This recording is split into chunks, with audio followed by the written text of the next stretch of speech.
How do you deal with digestive symptoms while you're having anxiety? Okay, so there's two ways to answer this question.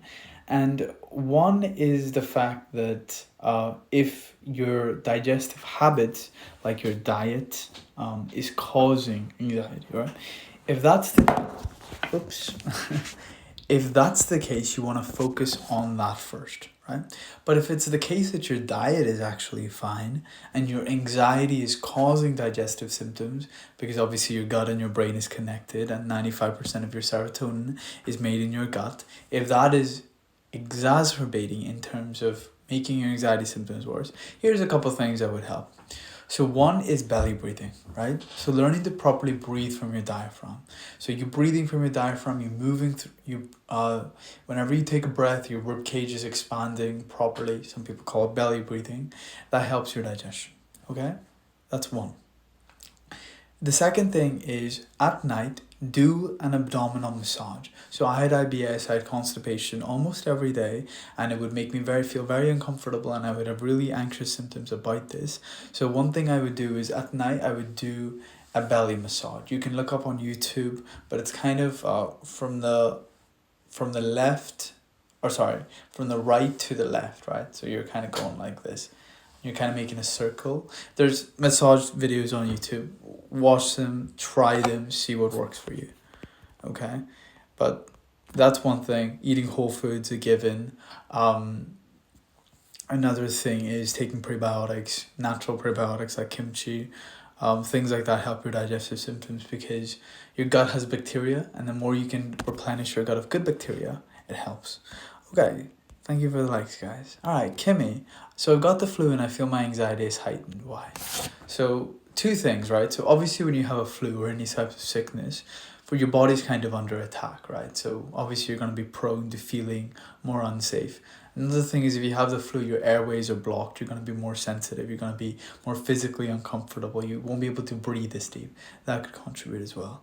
The best thing to do when you've got the flu is give your body the rest it needs. Give your body the nutrients it needs. So for one thing, in terms of nutrients, eating like raw garlic, ginger, raw honey, pepper, things like that, turmeric, natural herbs that will help your body heal. That's one thing. The other thing is, even if your anxiety is heightened, go about your day anyway. Just be mindful of it. Notice it. Okay, Jahini, how do you control physical symptoms of anxiety? Okay, so with physical symptoms, what you want to do is somatic tracking, right? And exposure therapy. So whenever you feel a physical symptom, you want to notice where it is in your body. So for example, let's say it's in your belly, knots in your belly. For example, if it's a heart palpitation, where actually is it in your body, right? Then notice does it change moment to moment? And then notice what is the intensity like? And you're feeling into this, you're not analyzing with your mind. One of the frameworks I teach people is RAIN, where you recognize the symptom, allow the symptom, investigate, so where is it? Then notice what happens when you be curious.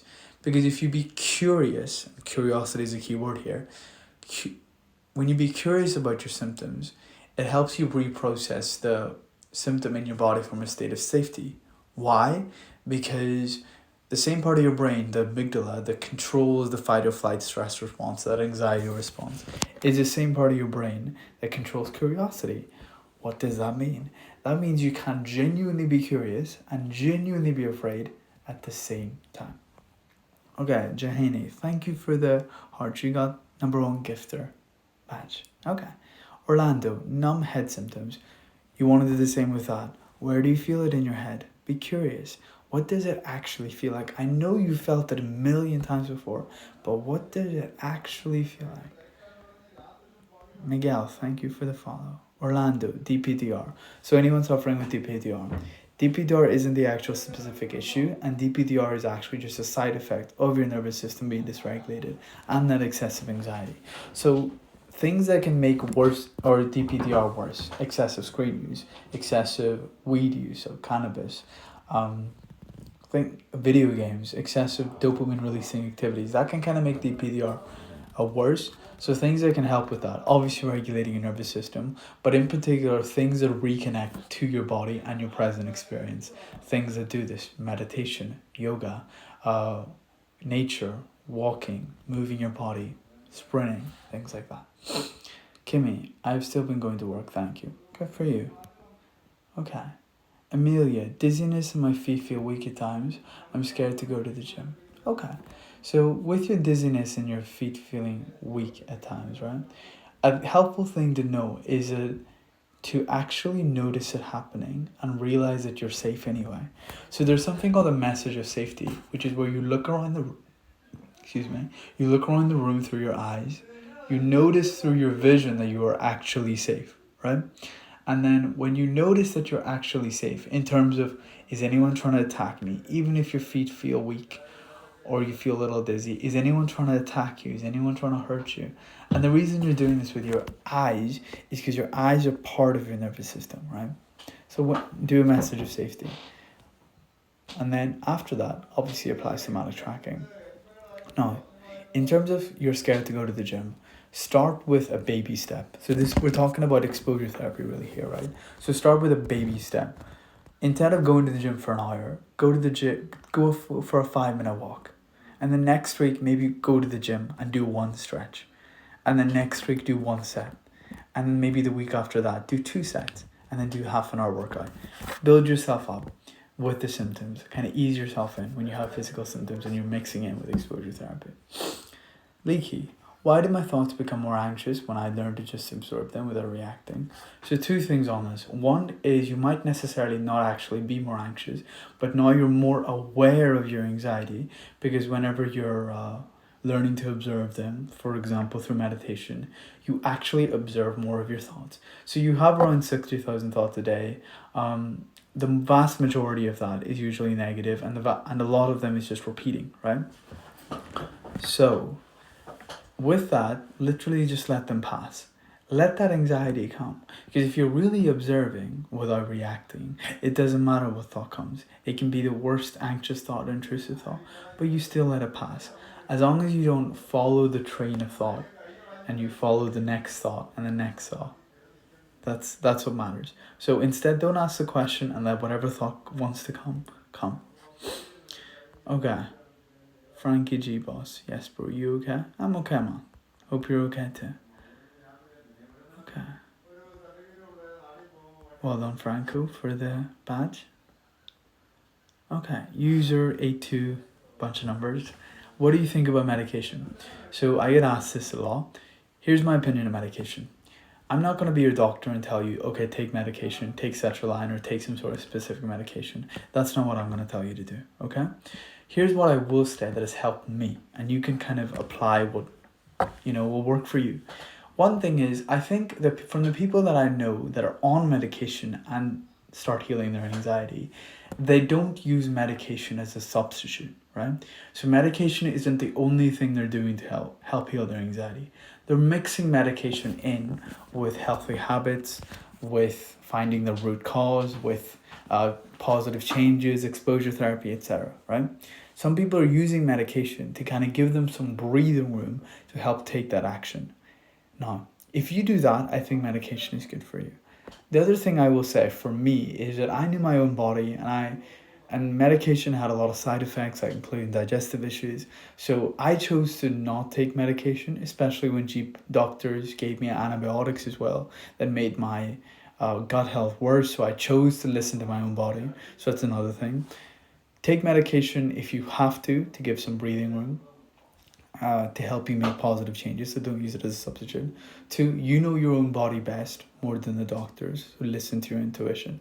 The third thing is try and give yourself a shot, right? Medication is just an easy, quick fix, and that is why most doctors just prescribe it as soon as you say you have anxiety or depression. They're very quick to prescribe you anxiety medication and, antidepressants and so on.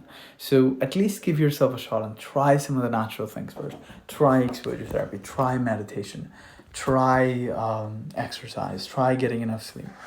Try and make positive changes first. If you really feel like you can't do that and you need something to kind of give you you're like drowning under the water and you just want to kind of get to the surface, to take a few breaths, then medication can be very helpful for many people.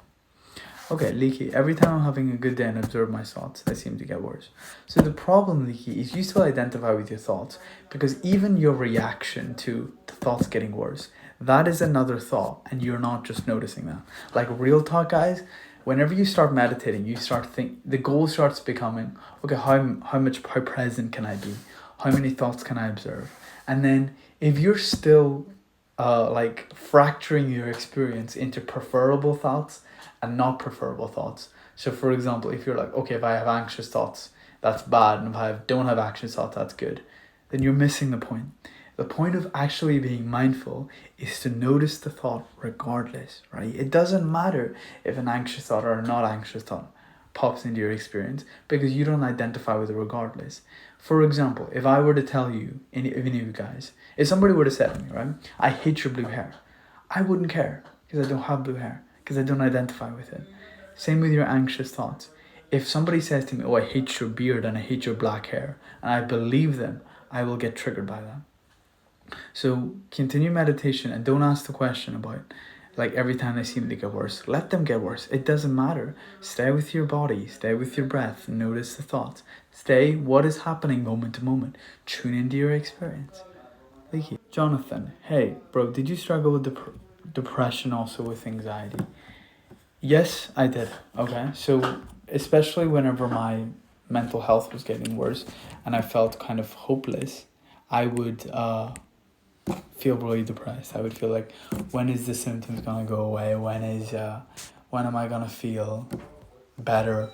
And obviously depression is like you're living in the past and you feel like you're hopeless, right? So I did have a depression. The main things that helped with my depression specifically was exercise and nature and talk and having a healthy relationship.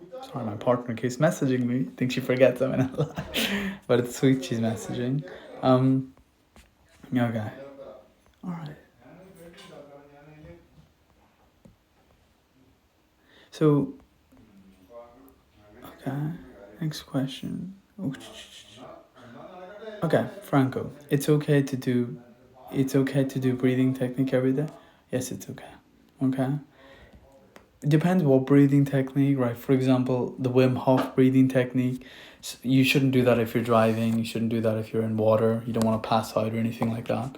So depends where you are, but most breathing exercises you can do every day. And certain breathing exercises, like if you're pregnant or you have blood pressure, you should avoid. So obviously do the standard research, but like stuff like the physiological sigh, things like that, box breathing, most situations, it's okay. Jonathan, it's like my anxiety is so much less, but I know it's depression.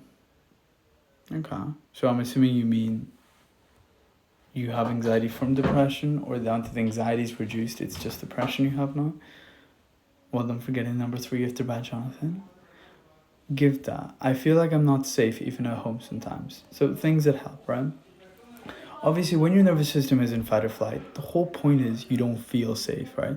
There's a reason your nervous system, that anxiety response exists. It's to let you know that you're not safe and to act accordingly, right? So if you're at home and you're in fight or flight, obviously you're not going to feel safe. Things that can help you feel safe when you're at home: messages of safety, meditation to help you stay present, things like that. Okay? Alright. Srita, do you think it's important to have friends if you have anxiety, depression, feel low? Yes, I think it's important to have friends, and healthy social relationships, because if you ever read Andrew Huberman, he mentions like the top 5 habits for managing mental and physical health. One of them is the quality of your social relationships, and in the longest happiness study, it said that the biggest factor on your mental and physical health, your physical health too, was the quality of your relationships, romantic, work, your friends, etc. So it is important to have friends, I'd suggest. And if you don't have any friends, right, make an effort to meet friends. One of the things I do is I have a community of people where we kind of come together as a group. So they literally become friends and all of us become friends in this sort of healing journey to feel less alone. Okay, give that. Every day I feel like I'm waking up. Every day I wake up feeling like I'm going to war or something. Yeah, because your nervous system is on fight or flight. So obviously your brain is like gonna think in worst case scenario terms of thinking. So start with your habits, start with mindfulness of your body, start with accountability to the things that you're not doing that you should be doing. So for example, one of the things people, when they're ruminating, they should stop doing is actually break rumination as a habit. So for example, I was talking with a member that joined today, Kyle, lovely guy from New York, and he mentioned how like most people don't realize ruminating is a habit. Like you Googling the symptom, you watching podcasts, you doom scrolling about people's symptoms, that is ruminating, right? To break those, so whatever toxic thing you're doing at the moment, there could be many, focus on 2 changes at a time, and that will help you, right? Because there's no point in complaining. All right, Mama Shamans. If I could just stop disassociating, my anxiety would be so much better.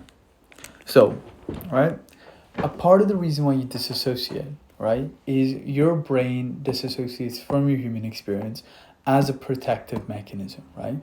Because it's going through chronic stress, and as to protect you, it literally disassociates. This is why a lot of people get DPDR. What you want to do is you want to first figure out what habits, choices am I making that's making my anxiety worse, right? So for some people, it's a lack of sleep. For some people, it's a lack of mindfulness of their physical symptom. Whatever things that when you do a self-analysis, you feel would make your anxiety better, focus on that. For some people, it's exposure therapy, and so on. Idu, hey, did you have pain in your chest and left arm? So I had tightness in my chest. So a lot of people ask me like specific physical symptoms you have. Guys, the core umbrella is anxiety, right? The way your body specifically manifests symptoms, whether it's palpitations, panic attacks, dizziness, tightness in specific parts of the body, it doesn't really matter. And I know a lot of you guys want answers to specific bodily symptoms you have, but all you really need to understand is that anxiety is manifesting like this physical symptom for me, and that's fine. You don't need to freak out about it. If you've done the standard thing by going to a doctor or getting a health checkup, you'll know that nothing is actually wrong with your body, and it's just in the mind, and it's just anxiety. So you do yourself a favor and don't worry about what new symptom you get. Instead, focus on what you can control. Practice somatic work, practice meditation, practice exposure therapy, mindfulness of the symptom. Hey, it's T. Hi, T. Hey, T. Hey, Victoria. Or T. She's in my other community. Okay. Emoji. How to react if you feel like you're literally going to die and going crazy because of anxiety. So one thing is, if you've done a health checkup, then you have evidence you're not going to die. The second thing is doing one sort of positive action to yourself. So for example, if you're having one of your worst days and you feel like you're going crazy, talk to a friend, eat your favorite food, watch your favorite movie, dance to your favorite song. Just do something, take a walk. Do something to kind of get you out of your mind and into your body. Scorpio. Hi Gabe, just telling you thanks. Following you has helped a lot. Thank you, Scorpio. I'm glad following me has helped. Okay, Sandra. Have you ever felt uncomfortable nerve releases in your body whilst meditating? Yes, all the time. So the way all that trauma and tension and stress got stored in your body in the first place, right?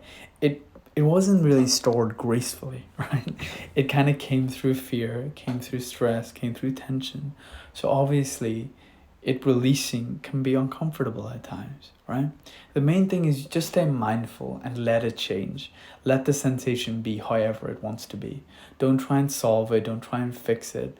And if you do try and solve it and try and fix it, just notice you trying to solve it and fix it. Just let it release however it wants to release, right? But yes, I have felt uncomfortable. Especially I felt twitches and spasms and tightening. Just being mindful and staying with the sensation and breathing with it helps. And well done for getting the gifter badge, Sandra. Alright. Jale. Gabe, did you experience taking blood pressure medication? No, I didn't. Alright. Moderator. Drank 250 milligrams caffeine energy drink and felt terrible after, and had anxiety, never again caffeine. Yes, so anxiety can contribute to, caffeine can contribute to anxiety. So if you take caffeine and you have negative experiences with it, try and avoid it. If you're one of those people that can't live without caffeine, at least take it past 12 p.m., right? And don't take it within 12 hours of when you want to go to sleep. So don't take it right in the morning, and don't take it 6 to 12 hours before you want to sleep. So another thing, asthma. Can anxiety cause depression? Definitely, right? So if you're ruminating a lot and you're exhausted and you feel hopeless and you feel like your symptoms aren't getting better, you feel like you aren't getting better, and especially if you've been dealing with this for a while, you 100% can feel depressed. So things that help with depression and anxiety specifically: dancing, singing, somatic shaking, things like that help a lot. So dancing was more effective, according to studies, dancing was more effective for depression than medical interventions like medication. So I know it sounds weird, but go to a place where you're alone. You're not going to be like, you don't really feel like you're going to be perceived or judged. Play your goddamn favorite song and just dance. You don't have to look like you're in a movie of Step Up. Just move your body, just dance. Even if you don't feel like it, do it anyway. Okay. Safika, hi Gabe. By watching your videos, my anxiety has not been coming for almost a week. Hello from Malaysia. Thank you. I'm so glad that it hasn't been coming for a week from my videos. And hi from the UK. Okay. Alright. Next question. Okay. Thank you for the like, Shaz. Alright, I need to get through these questions because they're long. Okay.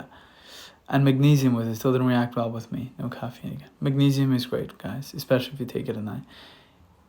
Blaze, is it normal to feel bad for the thoughts? I'm not too sure what you mean. I'm assuming, do you mean like bad for your thoughts, as in like when someone falls in front of you and like, I feel sorry for you? Or do you mean to feel bad because of the thought? In both instances, yes. Thank you for the like, Shaz. Thank you for the follow. I'm bad. Ryan, how to get rid of physical symptoms? So the goal, you have to make the goal not getting rid of the physical symptoms. The physical symptoms is just a consequence of your nervous system being dysregulated. It's not the problem, right? Your physical symptom is just your body communicating with you that your nervous system is dysregulated, right? It's simply your body telling you that the way you've been functioning all your life is not sustainable anymore. That's all it is. So things that help with physical symptoms: somatic tracking, meditation. Analyze which habits you're doing that are contributing to your symptoms worsening and break them one by one. Flory, what kind of exercises you recommend? So in terms of physical exercises, weightlifting is good 3 times a week, running is good, sprinting is good, something that gets your heart rate up, right? Walking is good as well, but it's not enough in terms of exercise, right? So getting your 10k steps, going on a walk, that's good. But what you really want to do is get your heart rate up, and you want to actually put your body under stress, right? So things that get your heart rate up, I would recommend swimming, but start with what you can do, right? So if that means a 5-minute walk, if that means a 5-minute run, so be it. But just hit that goal and track it and stay accountable. Scorpio, things have gotten better because I've accepted the feeling and moved forward regardless. Amazing, right? Acceptance is a part of healing, and moving forward regardless, aka exposure therapy, is a part of healing. So I'm happy for you, Scorpio. And you guys should do that too. Gina, how do you find the willpower for exposure therapy for flights and agoraphobia? So with flights, it's a little bit more difficult because it depends how often you're going to be flying. So things that can help you during flying is actually staying mindful of the fear and the sensations that come up when you're flying.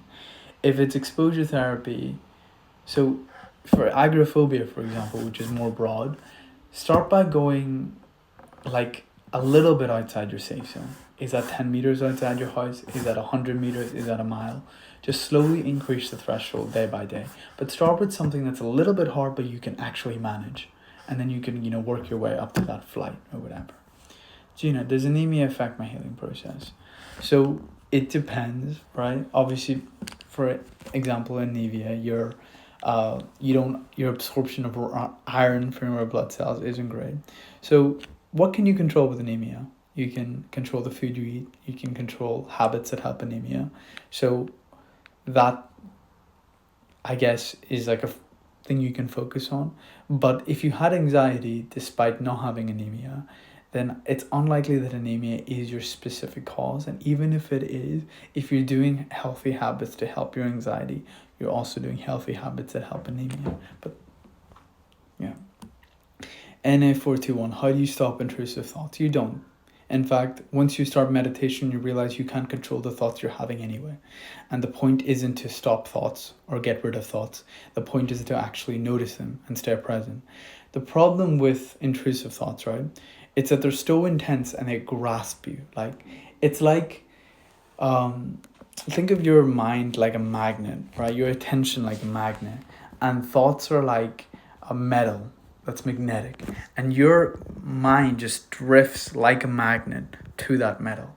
And what you realize with mindfulness is you can turn off the magnetism, so you're not attracted to the thoughts. Because when you follow the thoughts and you have another intrusive thought after another intrusive thought after another intrusive thought, and you have this whole story that you've created in your mind, that's what's really causing you suffering. And this is why I preach meditation. But some people do meditation once and they think that, I'm not present yet, I'm not like fully healed yet, it doesn't work. No, it doesn't work. It takes practice. I've been identifying with thoughts your entire life. It's going to take a little bit of practice to actually start noticing thoughts and to actually break that identification. Okay. Danny, I wake up every day thinking we're gonna die and vomit. Okay, so things to do in the morning. Go for a walk, 5-10 minutes in sunlight. Get your circadian rhythm right. Get your dopamine production right. Don't stay in bed and ruminate on those thoughts. Even if you have those thoughts, get up right away. Go move your body. Go take a walk. Go outside. Gina, I wake up at 4 a.m. every night. Do I have high cortisol? It's likely, right? So if you have high cortisol, it affects your sleep. And sleep is really important because your body needs to heal from that stress. Kimmy, I won't let anxiety stop me now. Well done. Proud of you. Gemini, hello. Hi, Gemini. I don't know if that's my friend Chris. Danny, I will fly to Saudi in December too, and I'm terrified of flying, and I've always had nightmares of crashes. So literally your nightmares of crashes, it's just a thought, and the dream is a reflection of your fearful thoughts around flying. So I would suggest start practicing meditation to gain awareness of those thoughts and fears. Gemini, how do you practice mindfulness? So in the meditation course I teach, I first start with awareness of the breath and the senses, then awareness of awareness itself, like what is it actually like to be present, and then awareness of your symptoms, and then really resting as this awareness. Because awareness is already here. The way you can hear me, the way you can see me, it's already here. Hello, does anxiety healing have to feel like a roller coaster? I know it does feel like a roller coaster with the up and downs and the relapses and the setbacks. It really does feel like a roller coaster, I know. And it's different for everyone. Some people it's like linear, most people it's not linear. I know it's shit that it's like, a roller coaster, but you kind of just got to learn to ride the waves and focus on what you can control and your actions. Gina, does anxiety cause hormonal changes, or do the hormonal cause, or is the hormones cause anxiety?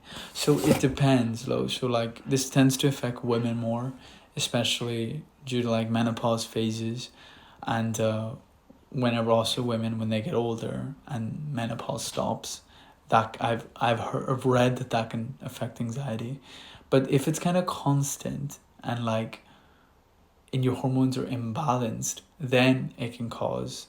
Or then it can make the hormone change worse and make anxiety worse. What's your Instagram? I can't go through the link on your TikTok, bro. So my Instagram is the same as my TikTok handle. It's just Gabriel Charian. So if you just copy and paste my TikTok handle into Instagram, you'll find it. Thank you for the follow, Scorpio. Alright, guys, I will answer a few more and then I have to head. Okay. Heart. I take ashwagandha Buspar and I was feeling better until today. I feel back to square one. So when you feel back to square one, just do one small action that helps you, right? So when you feel back to square one, do one small thing. Take a walk, do a workout, do just something in the right direction. Gemini, thank you, Hurley. You're welcome. Ari, my stomach hurts every single day from anxiety the past week. Practice mindfulness and somatic tracking for your stomach and belly breathing. Ari, do you recommend vitamins for anxiety? I don't want an SSRI. So obviously this depends on what your body is lacking, and really you get vitamins, minerals from food, right? So supplements are never a substitute for food. But in some cases you need supplements, and they definitely can be helpful when you can't get the required amount for your specific body. So I do recommend taking a blood test to see what you're actually low in, but commonly used supplements that have helped me and others as well. Ashwagandha, although not for long-term use, make sure to cycle, which means on and off. Magnesium is helpful. If you don't live in a sunny country like me, vitamin D is helpful. A lot of people also have benefits from L-theanine. I also take Shilajit, which really helps me as well. Okay. Brank, what do you think of ashwagandha? I think it's great. I think it's amazing. Helps your hormones and also helps your stress and your sex drive and things like that. Gina, what do you think of DARE method? I think it's good. I think frameworks can help people give some tangible process they can follow. The main thing is you learn how to do things like DARE, or even the one I mentioned earlier, RAIN, recognize, allow, investigate, notice, with consistency, right? And not just doing it once. So if you try it once and it helps you, keep doing it. Kimmy, thank you for your time. You're welcome. Okay. I do everything with anxiety and not stress and the symptoms, but they're still here. Then maybe go back to, maybe exposure therapy isn't your missing link. Maybe one of your habits is. Maybe your lack of mindfulness of the symptoms is. Gina, does medication really aid in helping exposure therapy? Does it worsen health? Again, it depends on you. I'm not going to give people medical advice because I don't know their specific bodies. But in terms of side effects, many medications do have side effects and it can worsen your health. For some people, it helps them and so on. Heart. Thank you for answering. It means a lot. You're welcome. Okay, let me try and get through these last few. So, Ari, I noticed low vitamin D because my anxiety to be so much worse. Vitamin D is really important. So, if you're not getting enough sun, ideally get sun first. But if you're not getting enough sun, take vitamin D. Scorpio, appreciate you taking the time out and appreciate you even more because a lot of what you say helps. Thank you. Riley, how do you know if something is caused by anxiety or not? Good question. So, are you having a reaction to it, right? So, the thing with anxiety is loads of different things can trigger you and loads of different things can produce anxiety symptoms or your body going into fight or flight. And the best thing I would say is not actually care and not actually focus too much on it, especially if it's a one-time thing or like, oh, I'm getting a new symptom or I'm getting a new sensation. It doesn't matter, right? Just notice it with mindfulness. If it's something that's happening every day and it's in your control to stop doing that thing. So for example, you're hanging out with someone and it makes your anxiety worse. That's your body communicating to you. So stop. Okay. Winnie, heart palpitations, somatic tracking. Sophie, finally made it to live. Glad you're here. Arjan, I had anxiety since 14 years old and I've overcome it, but it got worse 3 months ago, but now it's better. Okay. And I'm glad it's better. And well done for overcoming it at a young age. Okay. Alright guys, I thank you for the like, Sophie. And okay, and Scorpio. Okay guys, I'm gonna head now, and if you guys kind of joined the live late, if you join my free community in my bio, I record the sessions and I'll be uploading this one. So yeah, okay.